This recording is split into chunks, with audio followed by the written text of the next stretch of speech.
Today on We Need to Talk, we have another part about phobias. This is probably going to be the last part, but hey, you guys stay tuned because we're going to talk about more phobias. We need to talk. So as far as fears for myself, I guess there's a couple. One fear I have is a fear of sleeping. Kind of not really, but there's this kind of like little mind worm that gets into me sometime where it's like I start thinking about sleep. And sleep is just a weird thing. Like people don't realize how weird sleep is. Like you just check out of reality for about 8 hours or so, and you hallucinate, and then you wake up like nothing happened, and you just kind of go about your day. Like it's just a weird sort of thing. And the other thing with sleep too is it's almost like you have exited reality. Like if you didn't remember your dreams, from your point of view, what sleep is, you close your eyes and then you wake up, and you're in a different state of mind. Like maybe you're groggy or maybe you're awake, who knows what. But it's almost kind of like you died temporarily and were brought back to life. And so my biggest fear with sleep is dying in my sleep and just never coming back. And, like you exit and then you're just gone. Some people just say the way they want to die is in their sleep. To me, that sounds horrifying because that's no control of myself. I don't have any choice in that matter. And that just seems like, this is absolutely terrifying to me, is that prospect. And so there's been times in my life where I've kind of kept myself awake because part of my brain's convinced that if I go to sleep, I'm going to die or I might not wake up. So, the only way to control that is by staying awake. Now, this is mostly when I'm really sleep deprived or when I was younger, especially. But I'm trying to say it's a very irrational sort of thing. It's not something that happens often. But when I do get affected by those thoughts, it's really annoying to combat. Yeah, that's I'm not afraid of dying because like there's nothing I can do about it if that's the case. So like it is what it is. I'll never even know that happened. So whatever. Yeah. For me, I want to come to terms with myself. And we may have had this conversation before, but it's Probably. Like I would prefer to die like and be aware of it, like acknowledge it and kind of give my little farewell in my head, like I'm dying. Like obviously I wouldn't want to like do it in a horrific way, but if it was horrific compared to like not, I'd rather do not. Probably the better way to die, and be aware of it is like they inject you with some morphine and then you just kind of get the fading light out and then you can kind of like be aware before that. But I'd rather get into a car crash, kind of lose half my body, kind of look down at my guts down below and say, oh geez, this is the end, and then die that way as opposed to die in my sleep. And that I know most people don't agree with. Like they don't see any, like, why do I want to die and suffer and feel all that pain? Well, it's not about the pain. It's about, being aware of my future non-existence. Interesting. Very interesting indeed. Yeah. So that's the one I could think of. I can think of another one probably, but I want to know if you have any. I don't know. I don't like the idea of like fingernails being ripped off. Like I would literally rather lose my whole finger. Like I'm less squeamish thinking about like my finger being chopped off than I am about somebody like taking my fingernail and ripping it backwards and off. Like that is way more uncomfortable to me. It's not really a fear, but I think that's weird and interesting that is more uncomfortable to me than a more drastic thing. Yeah, that one's kind of interesting too because like getting a finger ripped off, like you can't really repair that, but the fingernail getting ripped off, I mean they'll grow back eventually. So that's definitely intriguing. It's a weird one. The biggest fear that I end up having is just like other people dying, people that I care about dying. The only fear I have of myself dying is that I just feel really bad because if I like go out somewhere and I die, like my cat will never know why I never came home. And that's literally the saddest thing in the fucking world to me. So that's the only fear I have of myself dying, is like my animal not knowing that I didn't come home because I died. Yeah, I kind of think about that stuff too. Like, I'm more worried about the small things than like the big things. Which not to say that that would be a small thing necessarily, but like you would think that the death of yourself would be a bit larger than the impact it would have, like say on your cat. But you know, it being inverse is kind of interesting. I think kind of maybe reveals a little bit about your psyche too. Probably. One I could think of here as well, and this is a pretty common one. I'm surprised we didn't see on the list. Fear of the dark. I think that's a very normal, sort of natural fear.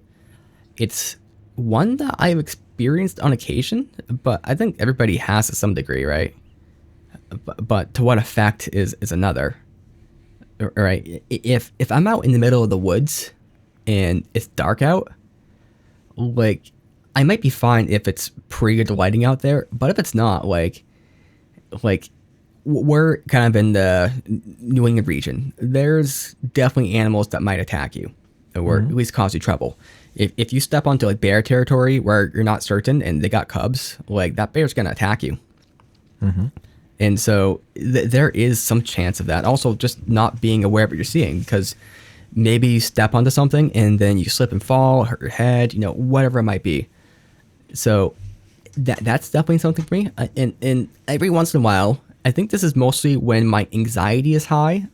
There's times when I drink way too much caffeine and way too caffeinated at night, and it's dark out, and then my brain just starts hearing things that don't really exist, or rather, it's taking things that I'm hearing and it's kind of amplifying them, trying to figure it out, like these tiny little nuances, and it's just kind of inserting. Like you might think you hear a voice or hear somebody, like, you know, a door open at your place, but you're really not hearing that. It's just some weird sound you're amplifying, but it can still start messing with your head, and you start thinking things are there that aren't, and all that sort of stuff. So fear of the dark, I think, would be a big one too. Have you ever had that sort of experience with fear of the dark?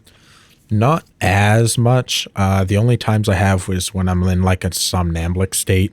But like hunting, you walk into the woods in the dark, like before sunrise. So I'm used to walking around in the woods in the pitch black. And it's not super scary for me. There was one time this year that I heard something like moving in the woods off to the right of the trail I was walking on.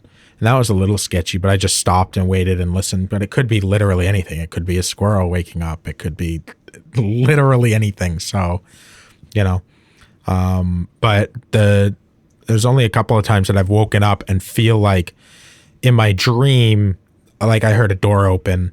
And then when I woke up, I'm like, but was that me being woken up by a real sound? So is there somebody like who just broke into my house or whatever? And then I'm just quiet and listening and seeing if I hear anything. And then eventually you have to go check. So getting up and just going and seeing if there's anybody in the house. I suppose one big difference of what we're talking about right now is we're talking about general fears, not so much phobias. Because I guess a fear is somewhat, like a fear could be irrational, but it also could be rational. Like fear of the dark, like that has a very rational basis because you can't see in the dark. Like who knows what could be there. Now thinking there's like a boogeyman there when obviously there's not, that's an irrational fear. But you know, if you're walking through the woods and you're afraid about animals, that's very rational. But in your instance of hunting, I guess you have a gun. I guess that kind of no bow and arrow. Oh well, you still got something. So yeah, you try knocking an arrow, attaching your release, drawing, and aiming and shooting while a coyote is running at you. Are you trying to say that's like super easy? Because that's no, cool. I'm saying it's absurd. Man. Just even the thought of it. You'd have better luck just taking the arrow out of the quiver and trying to stab the thing. Ooh, you got like bow daggers. Yeah, well, I've thought about daggers. this, so bow daggers. Bow daggers. Got my dared bow daggers. You stab them with the bow. It's one just with the bow itself. Yeah. Take the string. I mean, that would fucking hurt. It's got 50, 60, 70 pounds of draw. True. Are there any other fears you can think of? Because I can actually think of a couple more myself. Go for it. So one, well, actually, I think in this list right here, there's actually fear of sleep. Sorry, I'm getting distracted. I'm over caffeinated. So I myself have had some weird existential fears. And most of these I thought of when I was like in middle school and high school. I'm not saying I'm special in any sort of way, because I probably just picked up sort of these ideas from like cultural ether. Like it's just talked about everywhere, like the Matrix and stuff. But two that affected me, one was that everybody around me is just kind of messing with me, or they're robots, and I'm like the only real one in a way. Like the Truman Show type deal. Yeah. Like you're put into this world. It may not even revolve around me as a thing though. Like in the Truman Show, like the whole thing revolves around you. Here, it may not even revolve around me. I'm just kind of stuck in this kind of universe somehow, and like everyone else is like these robots, and I'm not even aware of it. Or like I think I'm dealing with real people, but I'm not. And I guess it goes to like the idea of like a philosophical zombie. Like the philosophical zombie is an idea that like you could have somebody who talks like a human, acts like a human, but who is unconscious on the inside. And what does that mean for your interactions with them? You're kind of interacting with a zombie.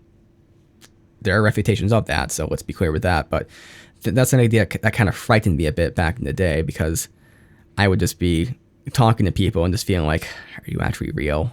Does any of this actually exist? Have you been like plagued by any sort of like existential thoughts like that yourself? Yeah, I mean, I've had that thought, but I think it's a very self-centered way to think that, oh, I'm the only person that's real. That just seems ludicrous. And then on top of that, if it is, then it is. Like, there's nothing I can do. All I can do is do the best in this world with the information that I have. Yeah. Ultimately, I think that's how I kind of came to grips with it a little bit, because like, if there is a devil pulling strings or something to that effect, that's kind of Descartes' daemon, where, you know, everything that happens is real to the daemon. Truman Show is probably the better way to explain it. But, you know, what can you do? It's just what it is. And the secondary corollary to that is kind of the idea of the Matrix. Because I've had this kind of also this philosophical fear, and it's kind of strange, but, you know, maybe not, that kind of the reality I'm living in is not like the real reality. This is more like a dream. And then that dream I might wake up from, and then there's this kind of greater context to where I am. Like in the instance of the Matrix, kind of spoilers, but you know, you wake up and you're living this like nightmarish hell of robots and stuff like that, you know, controlling everything, and everyone else is sleeping, you know, in this kind of hive AI sort of mind thing. But it wouldn't even have to be that necessarily, you know. It could just be the fact that you, in this higher reality or whatever, you went to this like virtual reality space. You know, you went there just for fun, and it so happens that there it condenses time in some sort of weird way, and now you just woke up from that, and now you're in this different context, and you're just essentially waking up from a dream, and that kind of freaked me out too, because then you start questioning whether the stuff you're seeing is actually, you know, there, real, matters, or anything to that effect. Is that anything you've had any kind of thought experience with?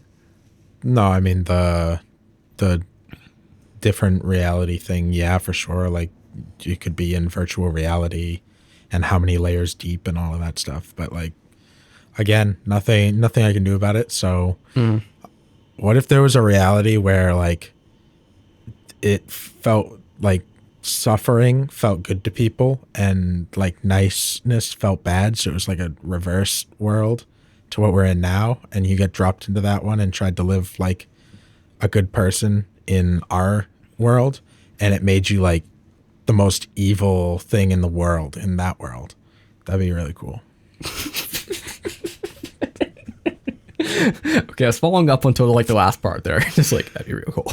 Well, it'd be a cool like movie or something where like the whole time they're trying to live their life like really nice, and then like there's that plot twist where they're like find out that they're actually completely evil, and that could be like a metaphor for people who are mentally disturbed, who like can't have who like think that they're being good, but really they're not. Yeah, yeah. I mean, that's most people, though. Most people, they always find a way to rationalize what they're doing is good. Yeah, I don't know. I think most people do, but I think when people are being bad, they know deep down that they are. They're just not willing to admit it to themselves, and somebody else. They a lot of times need somebody else to come in and do that. Yeah, yeah. Well, I agree with that. I think my main thing is that I would argue the rationalization is a function of them knowing something's bad.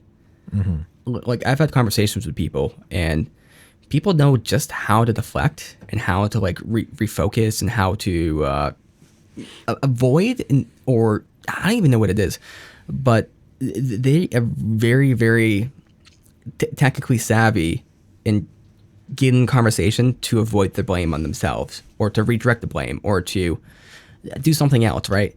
And it kind of does lend credence to the idea that they know what's down there is fault, but also I think they also believe the rationalizations too, and that's the problem. Like they kind of have both there, and the rationalizations will just get more extreme a lot of times when questioned.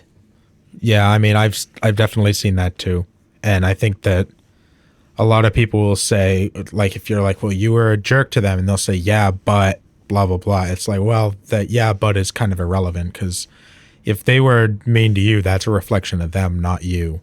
And how you react is what reflects you. So if you choose to be a dick back, like, you're still being a dick. Even if you feel like they deserve it, you're still being a dick. Yeah. And you need to be willing to accept that that's the case. Yeah. Yeah. I think this is something that we definitely are on the same page with, because I'm of the opinion that you can be a dick, right? You know, you can act like an asshole. You can do something that's entirely self-serving, or you can, you know, get something for yourself and fuck all the others.